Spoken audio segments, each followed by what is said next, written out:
শুভ সকাল। রহমানের প্রত্যেককে আমন্ত্রণ জানাচ্ছি একুশে বিজনেসে। দর্শক, এই অনুষ্ঠানের মাধ্যমে আমরা জানিয়ে দেব দেশের ব্যবসা বাণিজ্য, অর্থনীতি ও শেয়ার বাজারের সর্বশেষ তথ্য, যা স্বয়ংক্রিয় গ্রাফিক্স পদ্ধতিতে পরিবেশন করছে একুশে বিজনেস। এছাড়াও একুশে বিজনেস সরাসরি দেখতে পাবেন আমাদের ফেসবুক পেজ www.facebook.com/2124 অনলাইনে। দর্শক, আপনারা জানেন ঢাকা ও চট্টগ্রাম স্টক এক্সচেঞ্জ স্টুডিওতে দুজন প্রতিনিধি রয়েছেন। ডিএসিতে আছেন মাহবুব রহমান এবং সিএসিতে আছেন মহিমা পলি। ওয়ালটন স্মার্ট ফ্রিজের সৌজন্য দেশের পুঁজিবাজারে এই মুহূর্তের খবর জানতে আমরা চলে যাচ্ছি তাদের কাছে।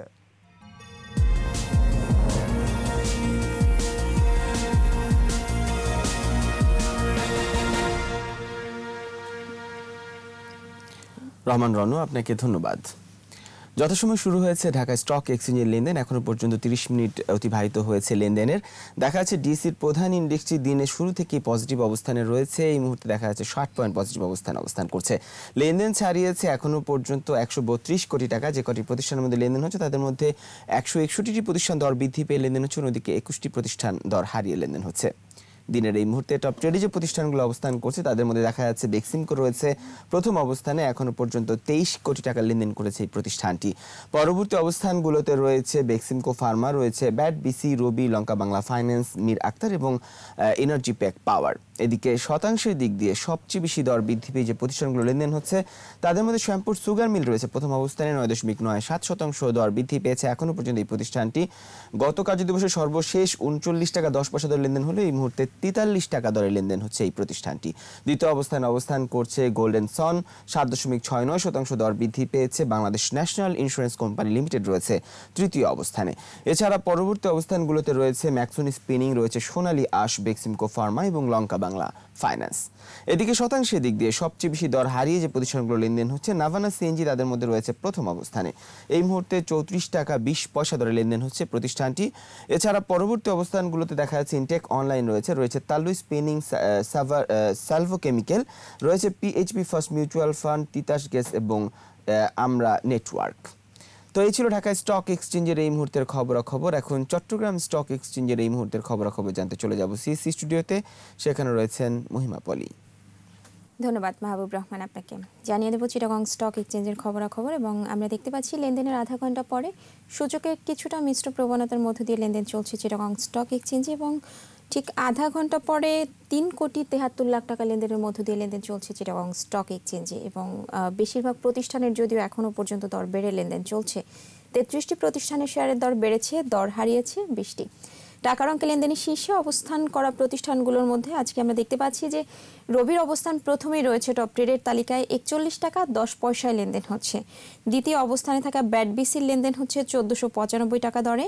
বেক্সিমকো লিমিটেড 72 টাকা 50 পয়সায় লেনদেন হয়ে তৃতীয় অবস্থানে রয়েছে টপ ট্রেডের তালিকায়। এবং পরবর্তীতে লঙ্কা বাংলা ফাইন্যান্সকে দেখা যাচ্ছে মীর আক্তার রয়েছে পঞ্চম অবস্থানে। টপ গেইনার্সের তালিকায় প্রথমেই দেখা যাচ্ছে বেক্সিমকো ফার্মাকে, এবং 8.62% দর বেড়েছে এই প্রতিষ্ঠানটি। লেনদেন হচ্ছে 162 টাকা 50 পয়সা দরে। দ্বিতীয় অবস্থানে থাকা ফিনিক্স ইন্স্যুরেন্সের লেনদেন হচ্ছে 41 টাকা দরে। পিপলস ইন্স্যুরেন্স রয়েছে তৃতীয় অবস্থানে, এবং বিকন ফার্মাকে দেখা যাচ্ছে চতুর্থ অবস্থানে রয়েছে টপ গেইনার্সের তালিকায়। টপ লুজার্সের তালিকায় জিপিএ ইস্পাত প্রথমেই রয়েছে 7.53% দর হারিয়েছে এই প্রতিষ্ঠানটি। 27 টাকায় লেনদেন হচ্ছে প্রতিটি শেয়ারের। দ্বিতীয় অবস্থানে পেনিনসুলা রয়েছে, সিএনএ টেক্সটাইল এবং বিএস আর্ম স্টিল রয়েছে পরবর্তীতে তৃতীয় এবং চতুর্থ অবস্থানে। এবং এই ছিল আমার কাছে থাকা চিটাগং স্টক এক্সচেঞ্জের এই মুহূর্তের খবরাখবর। পলিও মাহবুব, আপনাদেরকে অনেক ধন্যবাদ। দর্শক, ওয়ালটন স্মার্ট ফ্রিজের সৌজন্যে জেনে নিলাম দেশের পুঁজিবাজারের এই মুহূর্তের খবরাখবর। এবার দেখে নিচ্ছি দেশের পুঁজিবাজারের কিছু টুকরো খবর নিয়ে শেয়ার বাজার ফ্ল্যাশ। দ্বিতীয় প্রান্তিকের অনিরীক্ষিত আর্থিক প্রতিবেদন প্রকাশ করেছে বাংলাদেশ শিপিং কর্পোরেশন বিএসসি। এই সময় কোম্পানিটি শেয়ার প্রতি আইপিএস দাঁড়িয়েছে 1 টাকা 8 পয়সা। সেকেন্ডারি মার্কেটে Tofika foods and agro industries লিমিটেডের শেয়ার লেনদেন শুরু হবে আগামীকাল 10 ফেব্রুয়ারি। জেড থেকে বি ক্যাটাগরিতে উঠে এলো গোল্ডেন সান লিমিটেড। কোম্পানিটি সর্বশেষ বছরে সাধারণ শেয়ারহোল্ডারদের 2.5% নগদ লভ্যাংশ দিয়েছে। মার্কেট ক্যাটাগরি পরিবর্তন হয় 30 কার্যদিবস। এই শেয়ারের বিপরীতে মার্জিন ঋণ দেওয়া যাবে না। পুঁজিবাজারে তালিকাভুক্ত প্রতিষ্ঠান প্রাইম ইন্স্যুরেন্স ও ব্রিটিশ আমেরিকান টোবাকো কোম্পানি লিমিটেডের পরিচালনা পর্ষদের সভা অনুষ্ঠিত হবে আগামীকাল 10 ফেব্রুয়ারি। সভায় 31 ডিসেম্বর 2020 বছরের আর্থিক প্রতিবেদন পর্যালোচনা করা হবে। পুঁজিবাজারে তালিকাভুক্ত প্রতিষ্ঠান বিডি ফাইন্যান্স লিমিটেডের পরিচালনা পর্ষদের সভা অনুষ্ঠিত হবে আগামী 13 ফেব্রুয়ারি। সভায় 31 ডিসেম্বর 2020 সমাপ্ত বছরের আর্থিক প্রতিবেদন পর্যালোচনা করা হবে। পুঁজিবাজারে তালিকাভুক্ত প্রতিষ্ঠান গ্রিন ডেল্টা ইন্স্যুরেন্স লিমিটেডের পরিচালনা পর্ষদের সভা অনুষ্ঠিত হবে আগামী 14 ফেব্রুয়ারি। সভায় 31 ডিসেম্বর 2020 সমাপ্ত বছরের আর্থিক প্রতিবেদন পর্যালোচনা করা হবে। পুঁজিবাজারে তালিকাভুক্ত প্রতিষ্ঠান রবি আজিয়াটা লিমিটেডের পরিচালনা পর্ষদের সভা অনুষ্ঠিত হবে আগামী 15 ফেব্রুয়ারি। সভায় 31 ডিসেম্বর 2020 সমাপ্ত বছরের আর্থিক প্রতিবেদন পর্যালোচনা করা হবে। দর্শক, এবারে জানিয়ে দিচ্ছি যুক্তরাষ্ট্র, ইউরোপ ও এশিয়ার বৃহৎ পুঁজিবাজারগুলো সূচকের সর্বশেষ অবস্থান। শুরুতেই যুক্তরাষ্ট্রের শেয়ার বাজারগুলোর খবর। সূচকের ঊর্ধ্বমুখী প্রবণতা শেষ করেছে আমেরিকার শেয়ার বাজার। যুক্তরাষ্ট্রের শেয়ার বাজার ডাউ জোন্স সূচক 237 পয়েন্ট কমে দাঁড়িয়েছে 31,385 পয়েন্টে। সূচক বেড়েছে নাসদাকের। সর্বশেষ নাসদাক সূচক অবস্থান করছে 13,987 পয়েন্টে, যা আগের দিনের চেয়ে 131 পয়েন্ট বেশি। নিউ ইয়র্ক কম্পোজিট ইন্ডেক্স অবস্থান করছে 15,226 পয়েন্টে, যা আগের দিনের চেয়ে 157 পয়েন্ট বেশি।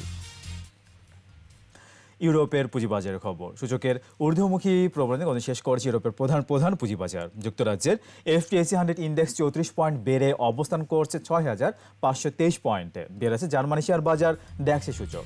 ড্যাক্সের সূচক 3 পয়েন্ট বেড়ে অবস্থান করছে 14,059 পয়েন্টে। কমেছে ফ্রান্সের CAC 40 index.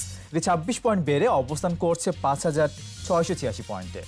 Switzerland Swiss market index রয়েছে ঊর্ধ্বমুখী প্রবণতায়। সুইজারল্যান্ড সুইস মার্কেট ইন্ডেক্স অবস্থান করছে 10,778 পয়েন্টে, যা আগের দিনের চেয়ে 23 পয়েন্ট বেশি। এবার এশিয়ার পুঁজিবাজারের খবর। সূচকের ঊর্ধ্বমুখী প্রবণতা রয়েছে এশিয়ার প্রধান পুঁজিবাজারে। জাপানের শেয়ার বাজার নিক্কি সূচক 109 পয়েন্ট বেড়ে অবস্থান করছে 29,497 পয়েন্টে। বেড়েছে হংকংয়ের শেয়ার বাজার হ্যাংসেংয়ের সূচক। হ্যাংসেংয়ের সূচক 68 পয়েন্ট বেড়ে অবস্থান করছে 29,388 পয়েন্টে। সিঙ্গাপুর STI সূচক 2 পয়েন্ট বেড়ে অবস্থান করছে 2,934 পয়েন্টে। চীনের শেয়ার বাজার সাংহাই কম্পোজিট ইন্ডেক্স 43 পয়েন্ট বেড়ে অবস্থান করছে 3,575 পয়েন্টে। বোম্বের সেন্সেক্স 30 ইন্ডেক্সকে দেখা যাচ্ছে ঊর্ধ্বমুখী প্রবণতায়। বোম্বের সেন্সেক্স 30 ইন্ডেক্স সূচক 617 পয়েন্ট বেড়ে অবস্থান করছে 51,348 পয়েন্টে। বেড়েছে থাইল্যান্ডের থাই স্টক এক্সচেঞ্জ সূচক। এটি 19 পয়েন্ট বেড়ে অবস্থান করছে 1,516 পয়েন্টে। দর্শক, এখন রয়েছে দেশ বিদেশে অর্থনীতি ও ব্যবসা বাণিজ্যের কিছু সংবাদ।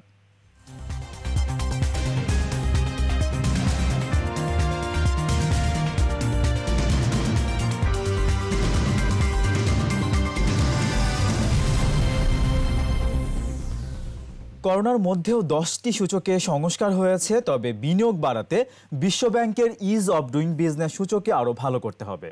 বাংলাদেশ বিনিয়োগ উন্নয়ন কর্তৃপক্ষ আয়োজিত কর্মশালায় এই তাগিদ দেন বিভিন্ন শ্রেণী পেশার প্রতিনিধিরা। 2020 সালে ব্যবসা সহজীকরণ সূচকে 190টি দেশের মধ্যে বাংলাদেশের অবস্থান 168। 2021 সালের মধ্যে এই সূচক 2 অঙ্কে বা 100-র নিচে আনতে সরকার কাজ করছে বলে জানান বিডার নির্বাহী চেয়ারম্যান সিরাজুল ইসলাম। বাংলাদেশ পর্যটন কর্পোরেশন মিলনায়তনে আয়োজিত কর্মশালায় ব্যবসা সহজীকরণের সাথে সম্পৃক্ত বিভিন্ন মন্ত্রণালয় সহ অধিদপ্তরের প্রতিনিধিরা অংশ নেন। অবশেষে নেপালে সার রপ্তানিতে ট্রানজিট সুবিধা দিল ভারত। বাংলাদেশের চাঁপাই নবাবগঞ্জের রহনপুর ও ভারতের সিঙ্গাবাদ রেলপথ দিয়ে এই সুবিধা উন্মুক্ত হলো। বাংলাদেশ, ভুটান, ভারত, নেপাল বা BBI এর সংযোগ এবং উপ আঞ্চলিক সহযোগিতার অগ্রগতি হিসেবে এই অনুমোদন বিজ্ঞপ্তিতে জানিয়েছে ঢাকায় ভারতীয় হাইকমিশন। 1976 সালে বাংলাদেশ ও নেপালের মধ্যে একটি চুক্তির অধীনে বাংলাদেশ থেকে পণ্য রপ্তানি হয়। আবার অন্যান্য দেশ থেকেও নেপালে আমদানি করা পণ্য ভারতীয় ভূখণ্ডের মধ্য দিয়ে ট্রাফিক ইন ট্রানজিট হিসেবে পরিবহন করা হয় বলে জানানো হয়েছে এই বিজ্ঞপ্তিতে। দুরাকুটি লালমনিরহাট সদর উপজেলার সীমান্ত ঘেঁষা গ্রাম। পিছিয়ে থাকা প্রত্যন্ত গ্রামটি এখন আদর্শ গ্রামের মর্যাদা পেতে যাচ্ছে। দুরাকুটি এখন IT গ্রাম নামে পরিচিত। এই গ্রামের তরুণদের অন্যতম পেশা আউটসোর্সিং। প্রতি মাসে তারা আয় করছেন কোটি টাকা। লালমনিরহাট প্রতিনিধি গোকুল রায় রিপোর্ট জানাচ্ছেন মাসুম আলিসা।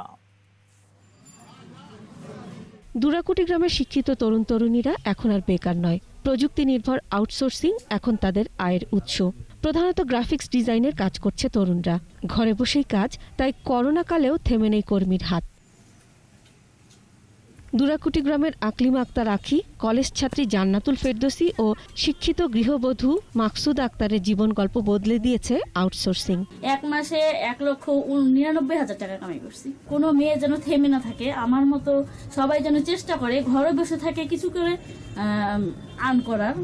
$10,000 প্রায় ইনকাম করছে এই পর্যন্ত।